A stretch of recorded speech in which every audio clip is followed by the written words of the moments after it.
Anong pakialam ni kinalaman ni Saldico ang hindi niya pag-uwi pagtama ng lindol sa Davao City? May kapangyarihan ba si Saldico kapag nandito siya, hindi nalilindol tulad ng kapangyarihan na pinaniniwalaan ninyo ni Pacquiao na kaya daw niyang i-stop yung lindol? Pero yung pag-aresto sa kanya ng mga authorities dahil sa kasong alam na po ninyo, kalaswaan, unqualified human trafficking, non-bailable, hindi niya na-stop. Pero yung lindol, na-stop niya. Yan ang pinaniniwalaan ng mga followers ni Digong, mga DDS.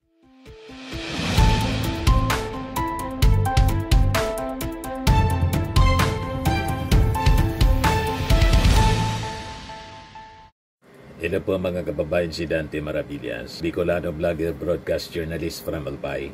Ang topic natin ngayon si Magalong, kasi ayaw tantanan ni Magalong si Martin Romualdez. Hindi natin maintindihan kung bakit ganun. Ganun na lang ang galit ni Magalong kay Martin Romualdez. Pero yung pamangkin niya po na si Bogs Magalong, kasama din sa mga nasa immigration na lookout dahil sa pagkakasangkot dito sa controversial na flood control projects. Pero walang sinasabi si Magalong. Tahimik siya. Di ba? But before natin pag-usapan mga kababayan, i-update ko muna kayo doon sa nangyaring lindol. 7.6 magnitude. Pero ngayon, parang rinivise yata ng PHIVOLCS. Sinasabi na nila 7.4. Kinansila na po ng PHIVOLCS yung tsunami warning. Yan o. Cancellation of tsunami warning for October 10, 2025, magnitude 7.4, offshore Davao Oriental. So, palasalamat na lang tayo sa ating Panginoong Diyos kasi wala nag-tsunami. Tinanggal na yung tsunami warning. Si General Browner, pinag-utos na rin sa military na tumulong agad-agad sa pagtama ng lindol sa Davao. Right after na ipag-utos yun ng ating Pangulong Bongbong Marcos sa lahat ng agencies ng ating gobyerno na sumaklolo agad. Ito yung naging utos kanina ng ating Pangulong Bongbong Marcos 4 hours ago. O ngayon, si Bato de la Rosa, imbes na tumulong kasi taga Davao siya, ito yung naging post niya 1 hour ago. Si Saldico pa rin ang topic niya. Maawa ka na sa Pilipinas, Saldico. Palagi daw itong lilindol hanggat hindi ka umuwi. Anong pakialam ni kinalaman ni Saldico ang hindi niya pag-uwi pagtama ng lindol sa Davao City? May kapangyarihan ba si Saldico kapag nandito siya, hindi nalilindol tulad ng kapangyarihan na pinaniniwalaan ninyo ni Pacquiao na kaya daw niyang i-stop yung lindol? Pero yung pag-aresto sa kanya ng mga authorities dahil sa kasong alam na po ninyo, kalaswaan, unqualified human trafficking, non-bailable, hindi niya na-stop. Pero yung lindol, na-stop niya. Yan ang pinaniniwalaan ng mga followers ni Digong, mga DDS. Pati siguro si Bato, ganun ang paniwala niya. Yan palagi daw itong lilindol. Imagine that, hanggat hindi ka umuwi, kahit naka-squat na ako sa lupa, kanina nahilo pa rin ako sa lakas at tagal ng lindol. Umuwi ka na please. Yan report ng DCRH. Saldi, umuwi ka na please. Look, nanawagan si Senador Ronald Bato de la Rosa kay dating ako Bicol Party List Representative Saldico na umuwi na sa bansa. Sa isang social media post, pabirong sinabi ni de la Rosa na patuloy umanong liligligin ng lindol ang Pilipinas hanggat hindi ito nakakauwi si Ko. Kita ninyo ang pag-ugali ng mga taong ito. May tama talaga po sa ulo. Mana kay Sara at kay Digong. Nasa gitna ng disaster. Nasa gitna ng trahedya. May mga ginagawa pa siyang pagbibiro. Di ba po? Mga kababayan, kung walang tama yung tuktok mo, sasabihin mo yan sa gitna ng trahedya. At ang nilindol, lugar ninyo. You see, Davao Oriental, buong Mindanao, hanggat Samar, hanggang Sorsogon at dito nga po, na ramdaman yung pagyanig kasi napakalakas. 7.6 yung una na reported magnitude, kaya lang ni-revise 7.4. Tapos magbibiro ng ganyan si Bato de la Rosa. Di ba ito ay pagpapakita ng pagiging very, very insensitive. In bad taste ang ganyang mga pagbibiro. mga kababayan. Ang tigilan ninyo ang pag-a-attempt na tanggalin yung ating Pangulong Bongbong Marcos. In fact, may plano na naman po sila mga kababayan. October 12 daw. Magpi-people power na naman. Yung people power po sa totoo lang. Kaya ganito tayo. Nagiging rebellious kasi tayo to the governing authorities. Ibawal po yan sa Bible. Pag ikaw ay rebellious to governing authorities, may kaakibat pong sumpa. Kasi ang utos sa atin ng Diyos po, magpasakop sa governing authorities. Yan Romans 13, verse 1 to 2. Let every soul be subject unto the higher powers. For there is no power but of God. The powers that be are ordained of God. Whosoever resisted the power, resisted the ordinance of God, and they that resist shall receive to themselves damnation. Kaya po, damnation ang inaabot ng mga ayaw pasakop sa mga governing authorities. Napakalinaw. For rulers are not a terror to good works, but to the evil. Wilt thou then not be afraid of the power? Do that which is good, and thou shalt have praise of the same. For he is the minister of God to thee for good. Ang ating Pangulong Bongbong daw, minister siya ng ating Panginoong Diyos para sa paggawa ng tama. Pero anya, pag gumawa ka ng masama, matakot ka. For he beareth not the sword in vain. For he is the minister of God, a revenger to execute wrath upon him that doeth evil. May kaparusahan po. Kaya tigilan ninyo ang mga attempt ninyo. Gusto ninyo na magpangulo, tumakbo na lang ang gustong magpangulo sa 2028. Hindi yung ngayon gusto ninyong iluklok si Sara Duterte. Galit ang Diyos sa ganyang mga pag-ugali. Pasakop daw kayo sa governing authorities. Ang presidente, minister of God. Hindi ninyo nire-respeto ang Minister of God. Kaya tingnan ninyo ang nangyayari sa atin. Sunod-sunod ang lindol, ang baha, ang bagyo. O ngayon, ang nilindol, ang lugar ninyo, Davao Oriental, Mindanao. Di pa kayo nakalata. Galit na ang Diyos sa mga kabuktutan ninyo. Bato de la Rosa. Pagkatapos, tumanawa na yung lindol lahat. May pagbibiro pa rin kayo. Tumulong na lang kaya siguro kayo kasi lugar ninyo. Iba, nanunuya ka. Nagawa pa ninyong manuya, magbiro sa panahon ng disaster, ang trahedya. Anong klaseng mga tao kayo? Naturingan kang senador. Sa bagay, senador ka ni Digong Senador ka ng mga Duterte, not of the Filipino people. Kaya ganyan kayo umasta. Mga pag-ugali ninyo. Anyway, mga kababayan, hindi man yan yung ating topic. Si Magalong yung ating topic kasi ayaw tantanan si Martin Romualdez. Hindi man siya inaano. Binigyan siyang pagkakataon na mag-imbestiga, nag-resign. Diba? Pagkatapos ngayon, sige lang ang pa-interview. Kahapon, nagpa-interview na naman po. Ayan Sabi niya, sa tingin ko, ayaw niyang umuwi si Saldico. Say ni Magalong tungkol kay Romualdez. Fake news itong si Magalong. Yan sige lang po ang pa-interview. In-interview na naman po ng ANC. Kung saan napag-usapan daw yung inconsistencies sa Independent Commission for Infrastructure. Isa sa ibinahagi ng mamamahayag na si Karen Davila ang nakita umanong inconsistency ni dating Ombudsman Conchita Carpio Morales na hindi pagkansila ni na Pangulong Bongbong Marcos at Romualdez ng passport ni Ko. Ang pananaw ni Morales is that they are really protecting Saldico para hindi umuwi. Sa akin naman, it's more on the impact on former Speaker Romualdez. Sa tingin ko, mismong si Speaker Romualdez ayaw umuwi si Saldico, sagot ni Magalong. That's fake news mga kababayan. Ito yung totoo. September 18, 2025. Romualdez asked Ko to return home. But to no avail, sabi po ni Garin. Paano mo mapupwede si Saldico na umuwi? Wala na pong kapangyarihan yung Congress over Saldico kasi nag-resign na po siya as congressman. At si Speaker Martin, hindi na speaker kasi nag-resign na rin as speaker. So, paano mapupuwersa siya ni Martin Romualdez na umalis na nga si Martin as speaker? Si Saldico naman nag-resign bilang congressman. Hindi na siya sakop ng Congress. Hindi na siya congressman So, paano nasabi ni Magalong na ayaw ni Martin Romualdez na umuwi si Saldico? Di ba malisyosong statement mga kababayan? Kaya Garin, in an online interview with reporters covering the House, said Romualdez has actually conveyed his desire for Ko to come home amid accusations that they both received kickbacks from the companies owned by the contractor Copol, Pacifico, Diskaya, and Sara Diskaya. So sabi dito, the House leadership, sabi po ni Garin, expected Ko to return in 2 weeks but did not happen.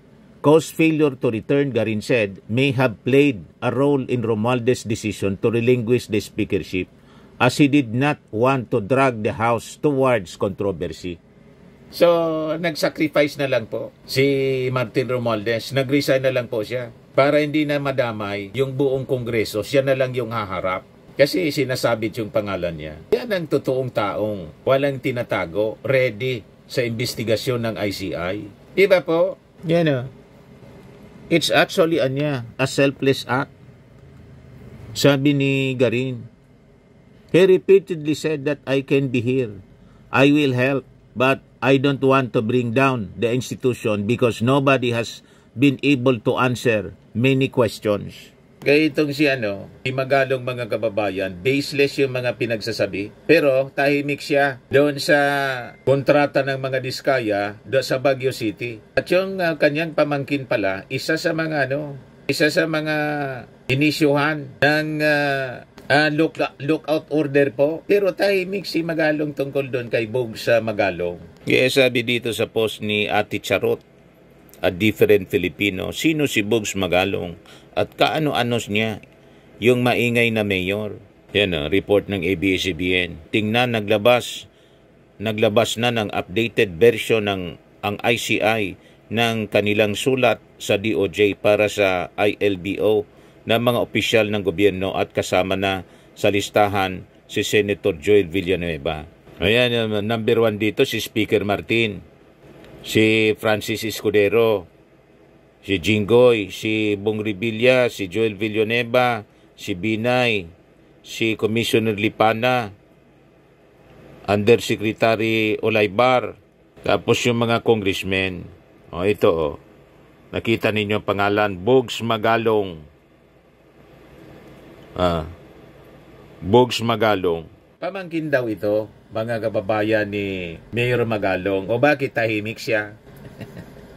Ganyan ba, mga kababayan, ang isang crusader laban sa korupsyon? Pag nabanggit yung pamilya niya, tahimik. Wala siyang sinasabi, basta Martin Romualdez lang. Pare-pareha sila ni Chis Escudero. Si Chis Escudero, laging si Martin Romualdez ang tinuturo. Sinisisi. Ang mastermind, laging si Martin Romualdez. Yung sarili niya, hindi niya tinitingnan na umami na nga siya, tumanggap ng 30 million. Itinuro siya, mga kababayan din, na tumanggap ng 20%, 160 million. Kaya nasa lookout order din siya. You see? Pangalawa, nasa lookout order. Si Martin Romualdez hanggang ngayon, aligasyon man lang po, wala man pong kaso. Binanggit lang yung pangalan. Malinaw na name drop ang ginawa. Kaya nga po, confident si Martin Romualdez. Kaya nang imbitahan siya ng ICI, ready siya to face ICI investigation. Wala siyang reklamo. Nakita ninyo ang pagkakaiba? At hindi siya nagtatago. Walang pending case si Martin. O kahit po sa COA, may COA finding ba na nasabit sa mga maanumalyang proyekto kung anong transaksyon sa gobyerno ang opisina ni Martin Romualdez? Wala po. At mangkwento. Kwentong kutsero po ni Magalong. Yan ang tanong natin. Bakit laging tinatarget po ni Magalong? Anong interest niya kay Martin Romualdez? Hindi lang si Magalong, si Chis Escudero, pati yung mga Duterte, laging bukang bibig. Martin Romualdez, Martin Romualdez, Martin Romualdez. Bakit hindi ninyo kasuhan si Martin Romualdez? Bakit lagi lang kwento sa media, sa interview? Diba? Tatandaan natin, mga kababayan, ang tunay na investigasyon dapat may ebidensya. Ang transparency dapat fair, pantay-pantay, mga kababayan. At ang tunay na leader dapat hindi namimili po ng kalaban. At dapat malinaw po sa atin na ang standard of accountability hindi po si Magalong. Baka naniniwala kayo na si Magalong ang standard ng accountability kasi laging nagsasalita. Hindi po siya ang standard of accountability. Kaya binakbakan mga kababayan ni binanata ni Yossi Castro si Magalong kahapon report ng ABS-CBN. Sabi diyan, Castro fires back at Magalong do not show controversy without evidence. Sige man lang ang dadla ni Magalong tungkol sa mga anomalya. Wala mang pinapakitang papeles. Wala man resibo. Sige lang pa-interview. Generalization. Sabay banggit kay Martin Romualdez. O di ba pa? Banggitin mo din yung pamangkin mong si Bogs Magalong. Bakit kasama sa ILBO? Paliwanag mo din sa publiko. Bakit tahimik ka pagdating sa pamangkin mo? Huwag kami Magalong. Malinaw na pasikat ka lang kasi baka may ambisyon ka sa mataas na posisyon.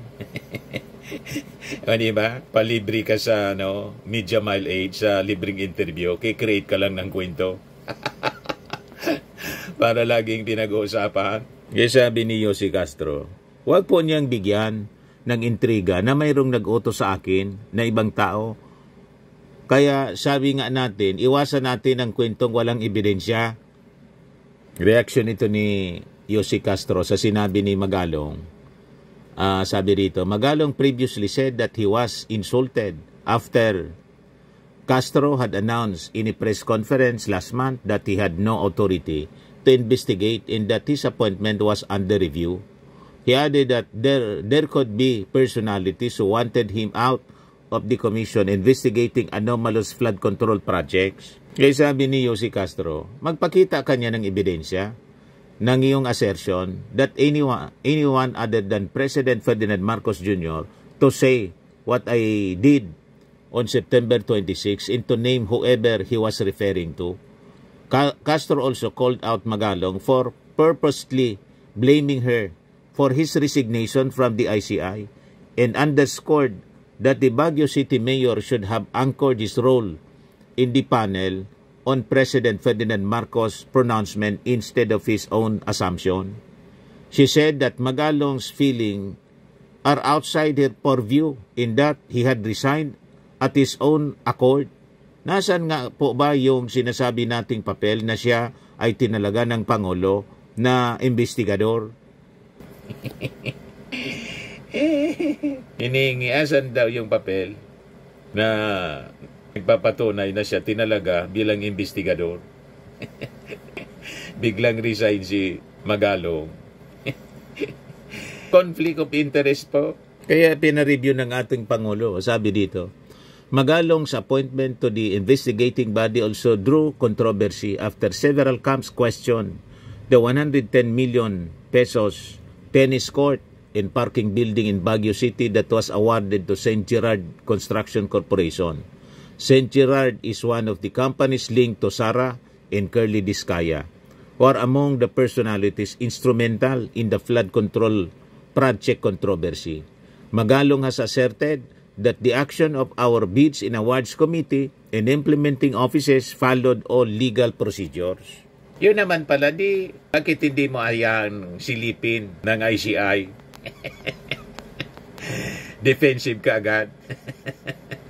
Di ba po? Yung kini-question po ng council mismo na may diferensya. Baguio City Council po. Huwag kami Magalong. Tapos sabay turo mo kay Martin Romualdez. Si Martin Romualdez, kayang-kaya niya. Ay depensa yung sarili niya. Anong paki mo? Di ba? Unang-una, umalis ka na sa ICI. Pagkatapos, may paki ka pa. Manahimik ka na lang at mag-focus ka sa trabaho mo bilang mayor dyan sa Baguio City. Hindi yung pa-interview ka ng pa-interview hindi man sakop ng trabaho mo.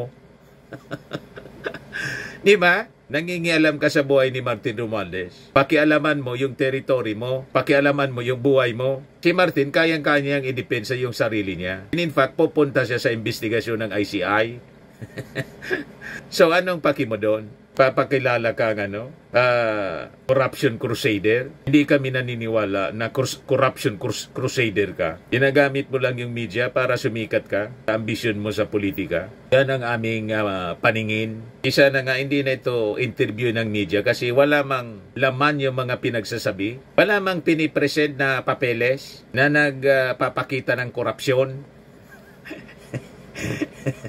Di ba? Lahat lang siya satsat. O ngayon, sabi dito sa post ni Tulfo, dagdag ko na lang ito po. Nagwala si Senator Mark Villar sa hearing ng Independent Commission on Infrastructure na nagpatawag sa kanya tungkol sa mga maanomalyang flood control project. Si Villar kasi ang sekretary ng DPWH noong kasagsagan ng mga anomalya. Bakit daw pinag-initan ang mga Villar, anya? Nang ayaw magpaawat ang senador ay pinatawag ang security at iniskortan siya palabas. Kung walang tinatago si Mark Villar, bakit uminit ang ulo niya sa mga tanong sa kanya? Correct. Yung mga umiinit ang ulo pag tinatanong, ang ibig sabihin niya, guilty. Kasi hindi ka mag-guilty, ba't iinit ang ulo mo? Kayang-kaya mong ipaliwanag yung site mo. Di ba? Kaya tama itong post ni Chief Presidential Legal Counsel Juan Ponce Enrile. Sabi niya, when an individual is guilty of something condemnable, he or she does everything possible to evade being charged and tried before a court of justice.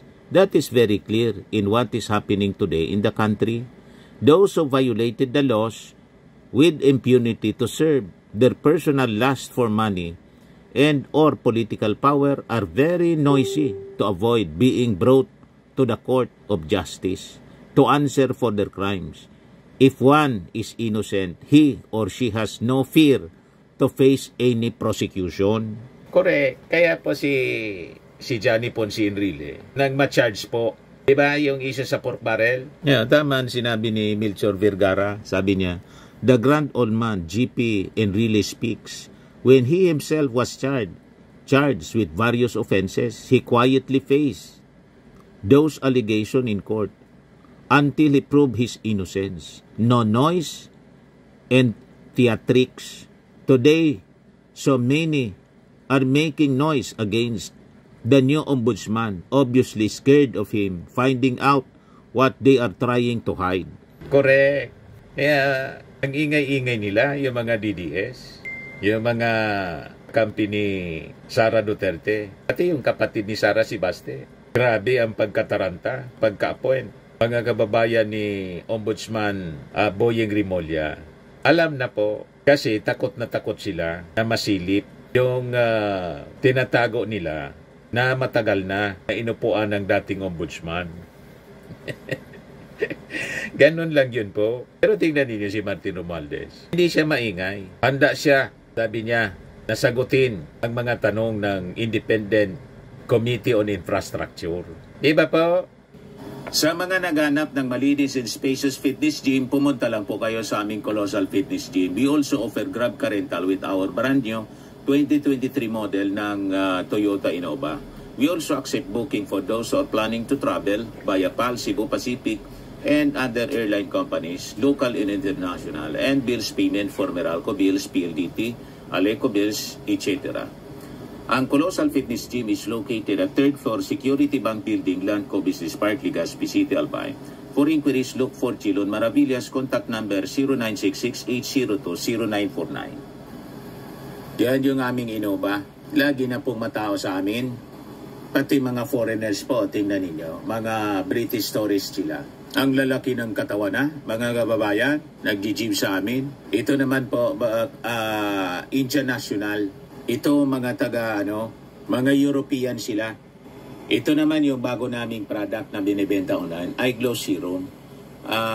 Whitening po siya galing sa South Korea. Tingnan ninyo yung epekto sa aking anak na architect entrepreneur, Riz Maravillas. Please look for Riz Maravillas on FB. Ito naman po, Firmax Firming and Lifting Cream, pinapay po sa mga pulses and affected area. Mainam po ito sa mga pains at paninigas na mga kaso-kasuan. Ito po, Automax Radiant Serum. Sa mukha naman yung application. Anti-aging po siya. You will look 10 years younger than your age. Ito naman po yung bagong product naming binibenta online. I Am Worldwide Amazing Pure Organic Barley Powdered Drink Mix from Australia. Mainam po ito sa mga cancer patients at for cancer prevention. Endorsed by cancer survivor Maritoni Fernandez. Yan pa po yung mga kilalang endorsers, celebrity endorsers. For inquiries, In orders, mag-message na lang po kayo sa amin. Sa Facebook ko, Dante Maravillas, sa Messenger po. O sa aking anak na architect entrepreneur, Riz Maravillas. Sa mga mahilig naman po sa mga imported bags and wallets, dumiretso na lang kayo sa page ni Ma'am Eileen Rosales, Eileen Closet. Naka-base po siya sa Amerika.